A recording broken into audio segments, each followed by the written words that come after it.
Peter. Oh, yes, please. First it was a choir. The thinking was music. But fellowship became central to this choir. Why fellowship? Why? You see, when this group was formed, first of all, it was formed to lift up worship in the Church of Uganda, Anglican Church in Uganda, which is a very traditional church, modeled after the Church of England, basically, and a lot of our prayer books and prayer items written in the book are really originating from the Church of England. And this is very traditional. It's very unlike African culture, which is more vibrant. This is gentle hymns, sung politely, stand up, sit down, kneel down, and then do very poetic prayer lines. And Africans tend to want to be more spontaneous than that. We want to put a dance somewhere. We want to seem more conversational in worship. And basically by the early 70s, late 70s, and now getting into the 80s, young people are really beginning to not care about the whole idea of church. It was like going for one big nap sometimes. So the choir was formed. The choir was formed to lift up worship, to bring a form of worship that the young people will identify with. And when it formed, we got to realize, first of all, it was a band with modern instruments. But for most of the traditional people, they hated a band. So we called the band a choir.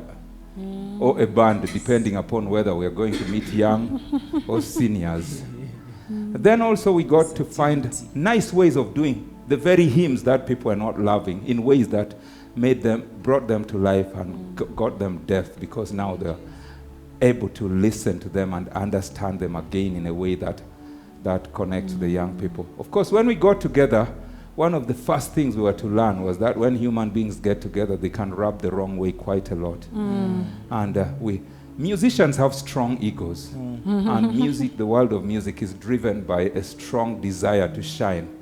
And the brightest star normally feels best. And if you have a choir, everybody can't be the brightest. And at the end of the day, we got to realize for us to shine beautifully, even if one is the topmost singer, the rest should fill in and cover the gap very beautifully. And when they do it, then the simplest person can seem like a superstar. And when we did that, we got to realize the missing element in us was fellowship. Before being a choir, we needed to know how each other were, where they were, what is happening with them. And so I remember Lillian, our sister Lillian Tumuheru, said, I believe God is calling us to be a fellowship before being a choir. In that way, I think that's the reason why we have lasted this long, because we became a family first and then a choir next. Wow, Estella, when I joined AYF in 94, by then they were having fellowship at Bible House. And we used to walk from campus, Makerere University, with Arthur every Thursday to Bible House. Was it Bible House, Bible Society? It's Bible House, yes. House, yeah. Where Bible Society was or is. Okay. And Arthur, just remind those moments, joining to come to a choir, a band, and fellowship is core. Right. For us, that's what part of our initiation into the ministry. Yeah. Okay. Maybe you have a word or two to say. Yes, actually.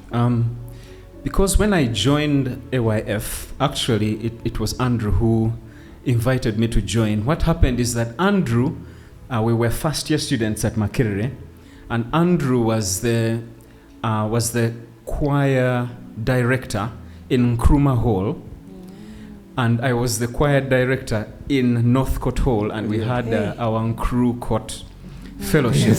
But not only that, we built a friendship that has lasted since 1993, because that was 93, when we were first years. So I joined AYF, possibly something that will come in another story, that I came from a Catholic background. And I did not know anything about ministry to people through music. And the only music that I knew was the usual church music, and for Anglican music, I thought it was kind of boring. While I was the ones that we played with drums, the traditional drum. Amakulago, Tuleta. Yes. Those were the types of songs. So actually, when Andrew said, "Let me introduce you to Abraham," and he introduced me to Abraham, and I was very honest about what I could do. I told him, "Abraham, I am good at playing drums, and I wish you know what I mean by drums, the real Maganda Traditional drums, ones. the African drums, the Batsimba." Ah. And that was my first picture of AYF. But then I found, because at the time Abraham was a lecturer, and I found this man that is very high in my mind, that welcomed me as a friend, like we are pals. But I mean, I felt so small, but yet he had called me to a much closer place where he said, "No, don't worry about that. Don't worry about the fact that it's only just the drums that you can play. You're welcome to minister." And that is where our journey started.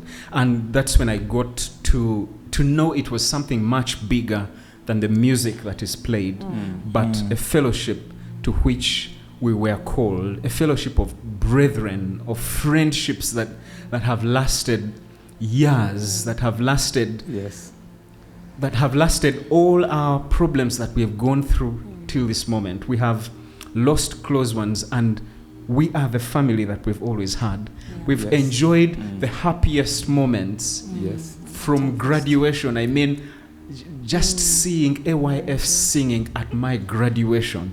Can you imagine the people that I saw, very far off, and here they were calling me a friend, a member, one of them, and here they were standing in the mud. I don't know whether you can remember. It had rained. So it's been a fellowship, it's been friendship, it's been growth.